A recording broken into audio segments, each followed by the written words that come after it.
Hi everyone, my name is Emma Naj and I'm the acting press attaché here at the U.S. Embassy, and I'm filling in today for Molly Kushina for this month's episode of the U.S. Embassy Insider. We're very excited today because we've prepared a special episode that covers two different topics. The first topic is a very special and very valuable resource that we offer here at the U.S. Embassy, and it's called EducationUSA. And the second topic is all about exchange visitor visas, better known as J-1 visas. And we've received a ton of questions from our online viewers, and we'll try to answer as many of them as we can today. But we'll start with EducationUSA related questions, and then we'll move on to J-1 visa questions later on in the episode. And please don't forget to post your comments on Facebook and Twitter by using our hashtag US Embassy Insider. We're joined this afternoon by two of my colleagues here at the Embassy. Irene is an EducationUSA advisor, and Chris is a consular officer here in the consular section, and he will answer your questions on J-1 visas. Now let's get directly to our questions. Irene, tell me what EducationUSA is. EducationUSA is a free resource within the embassy, wherein we go to schools, we talk to students, to parents, and guidance counselors to help them all throughout the 5 steps to US study.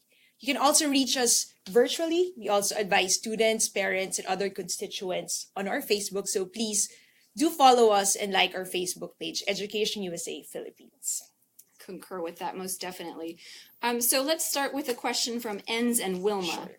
They want to know, what are the requirements and the steps to study in the United States? I'll go through the 5 steps to US study. The first step is researching your options. Do you know how many schools there are in the US? Oh, a lot. There's a lot. There's actually more than 4,000 colleges and universities in the United States. As much as there are a lot of choices, the trick is really to trim down your top 4 to 8 schools, let's say, that best fits your priorities in life and your interest of study. So what's best for one person may be different for another person. And that stage of researching your options is really a critical one, because you have to make sure that everything fits within your desired outcome. So that's the first step, researching your options. The second step is financing your studies, which is another very important chunk of in considering to study in the United States.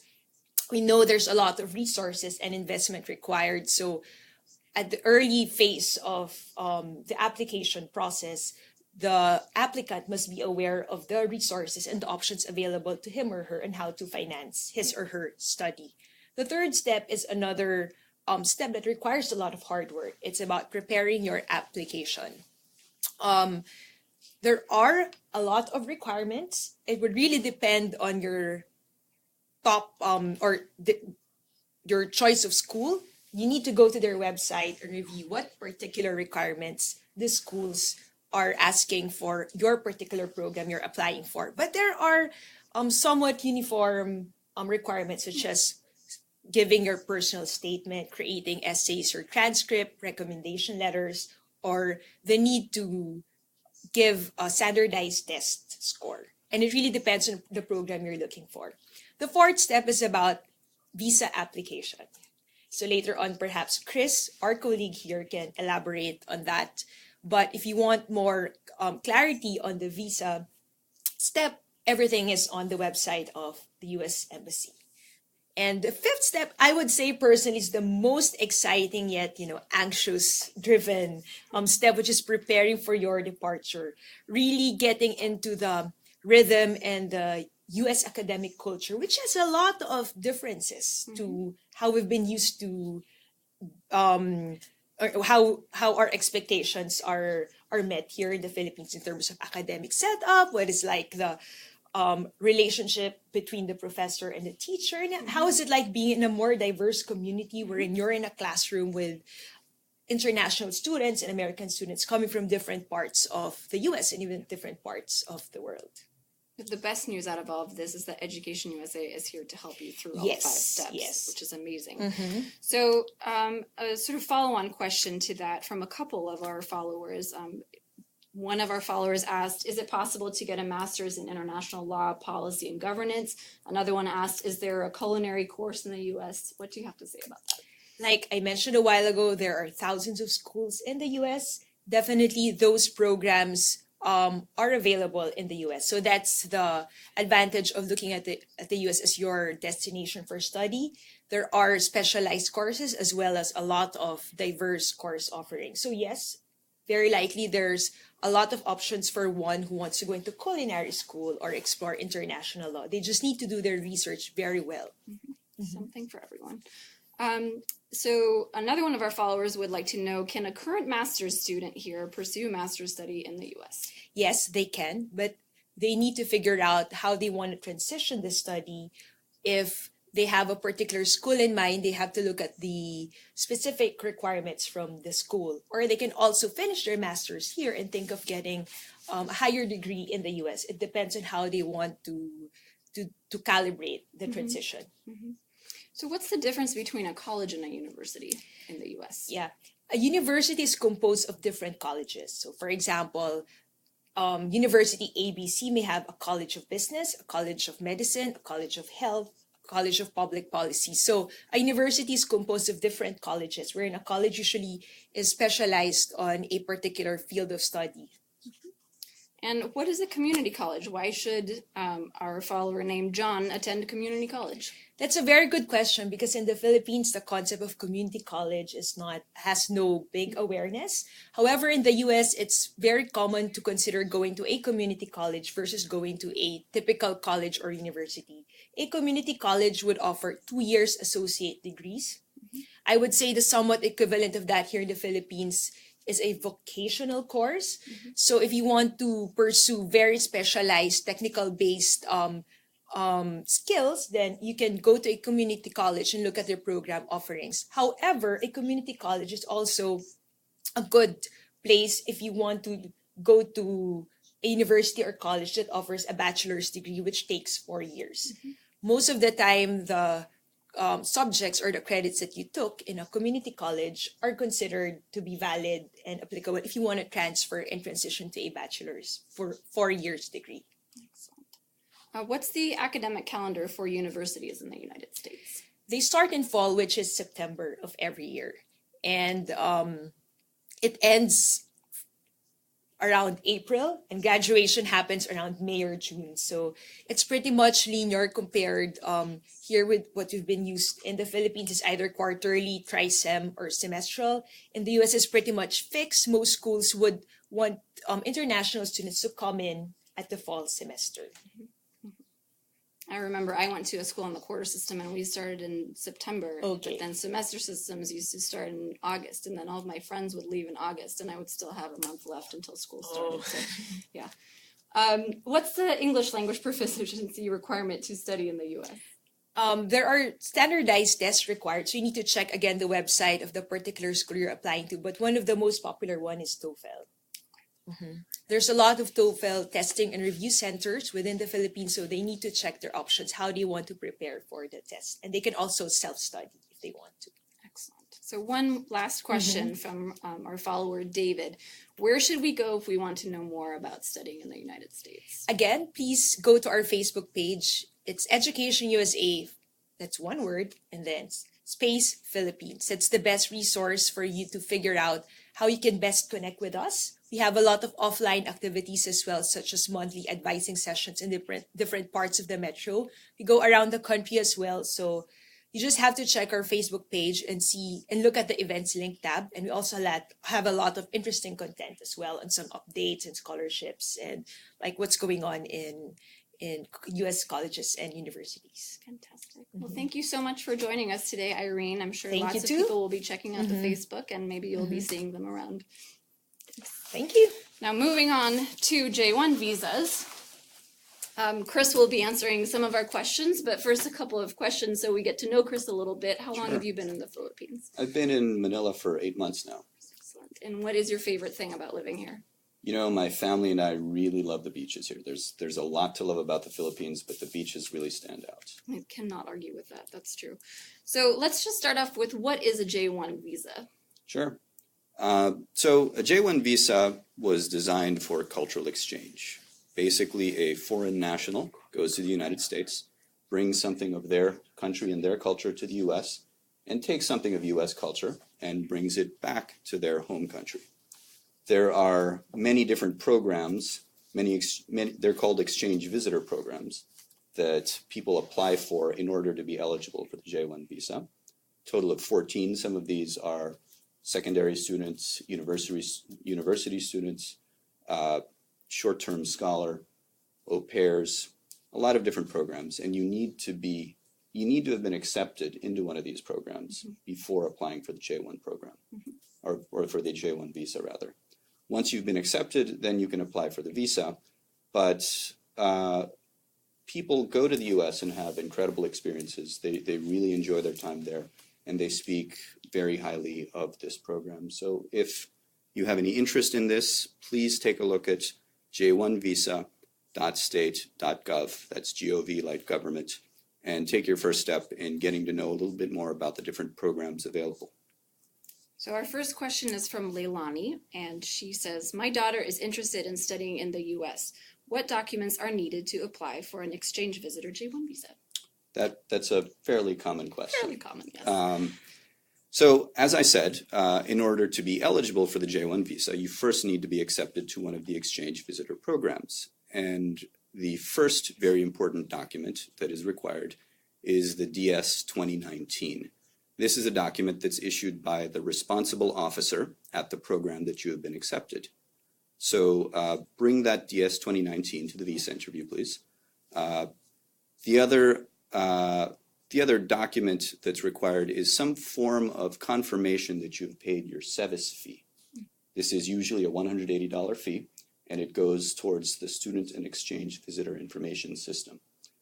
Bring those two documents as well as your passport to the visa interview. Excellent. Okay, so Sheila wants to know, how long does it take to obtain a J-1 visa? So another great question, and it's one that we get quite often. The first step is getting that DS 2019, and there are thousands of schools and many different programs out there. So the amount of time it takes to receive that DS 2019 really depends on the issuance of that document by your program or by the responsible officer of that program. What I can say is that once you've collected your documents and once you are at the visa interview, and assuming the visa is approved, the visa gets to you within generally 5 working days. That's quick.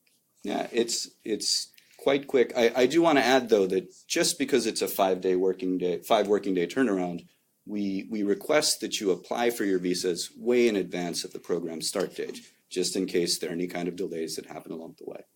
Absolutely. So Christina wants to know if she needs a sponsor for a J-1 visa. So Christina, if you're thinking of a sponsor in the immigrant visa context where you have a family member in the United States that is guaranteeing your behavior in the US and financially guaranteeing you, in that sense, you do not require a sponsor. However, you, again, as I've said, you must be accepted into one of these programs, and it is expected that you abide by the rules of the program and that you do attend the program. So from that perspective, the programs themselves are similar to acting as though they're sponsors. Okay. So Marina wants to know, she is a part of a college faculty here in the Philippines, and she has a PhD in horticulture. And can she apply as a high school teacher in the US if she has a J-1 visa? Good question. I would recommend that she checks out j1visa.state.gov and looks specifically at the teacher program. One of the requirements for that is that you are certified to teach in your home country. Another one of the requirements is that you have a degree either in education or in the field that you plan to teach in the United States. She has a PhD in horticulture that may be seen as meeting that particular requirement. For the visa itself, however, I would say that there are no things like age limits. We just require that you have been accepted to this program and that you meet those program eligibility requirements. So here's a question from Marissa. If a person is to work in the U.S. under the teacher exchange program with a J-1 visa, can her mother come along with her using a J-2 visa or just visit her instead using a B-2 visa? With a B-2 visa, how long can her mother stay in the U.S.? A lot of parts of that A question, lot aren't there? of parts, yes. So generally, the J-2 visa is for spouses or children of J-1 visa holders. Marissa's mother is welcome to apply for the B-1, B-2 visa, keeping in mind that the B-1, B-2 visa is designed for temporary stays or visits, and she would need to be eligible for the B-1, B-2 visa.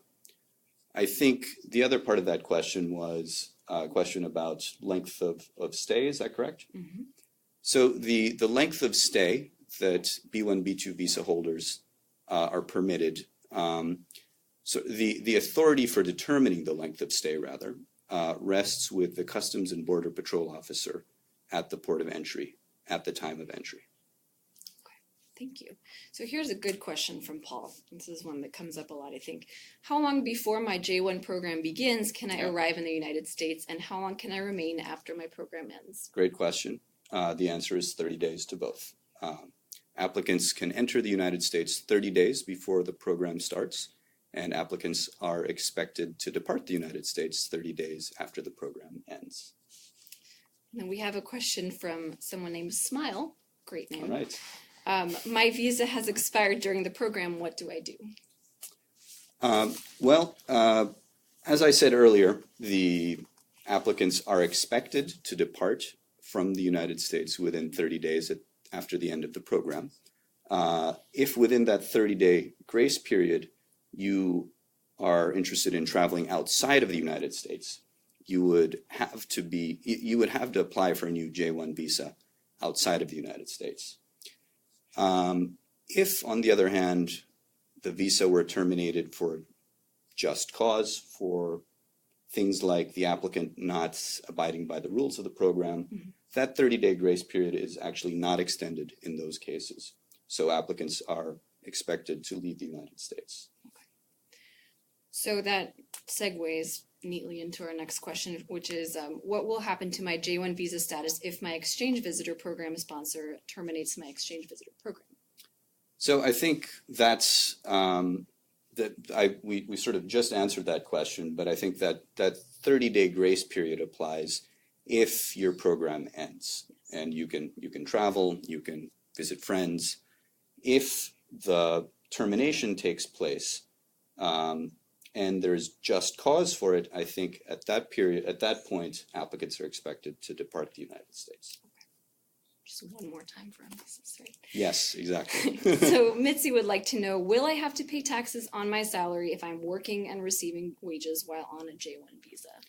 So the short answer to that is yes. However, details about how to do that rest with the responsible officer at the program that you would be attending. And from Jadine, what do I do if an exchange visitor... Great names. Yeah, great names, always. What do I do if an exchange visitor, or what do I do if I lose my passport while in the U.S. on a J-1? So I guess there are two ways to look at this. If the passport is lost, the first thing that I would recommend a J-1 visitor to do is to go look for that passport. If the passport is stolen, on the other hand, that's a different story. And a visitor would have to then go to the local police station and obtain a police report.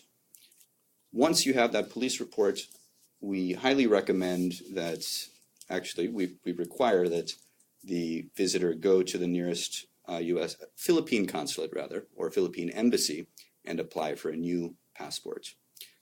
Now, in case there are issues related to their status in the United States during the period that their passport is lost, I would also recommend that the visitor reach out to a partnered agency, United States Citizenship and Immigration Services, and consult with them about their status in the United States. And they can be reached at uscis.gov. So one more question, and it's one that you have already partially answered, but I think it bears repeating. What are the categories of the J-1 visa And if 14 are too many to list, how can people find out what those categories are? So 14, I may miss a few. All of them are listed on j1visa.state.gov. The ones that I personally see the most as somebody working in the consular section are the summer work and travel students, the interns, and those going on training programs. We also see short-term scholars, and we see some au pairs as well. Some of the other programs out there are teacher programs, secondary student programs, international visitor programs. And I'm going to defer everybody to that list on j1visa.state.gov for the rest of the programs out there. Definitely. It's a great resource, and there really is a very wide variety of programs. And I completely agree with what you said at the beginning, that cultural exchange is incredibly important, and I think everyone can learn so much from each other. Absolutely. With increased travel. So thank you so much for joining us today and for answering all those questions. That was a handful. And that ends our U.S. Embassy Insider for this afternoon. Thank you to everyone who submitted their questions, and thank you to everyone who watched us live this afternoon. And thank you so much to Chris and Irene for coming by and answering our questions so comprehensively. I hope everyone gets a chance to visit the websites that they referenced. I hope everyone gets a chance to follow Education USA Philippines on Facebook and to continue following us on Facebook, and to visit travel.state.gov for any burning questions they might have. And thank you so much for having me today, filling in for Molly. My name is Emma Naj, and I hope to see you sometime soon.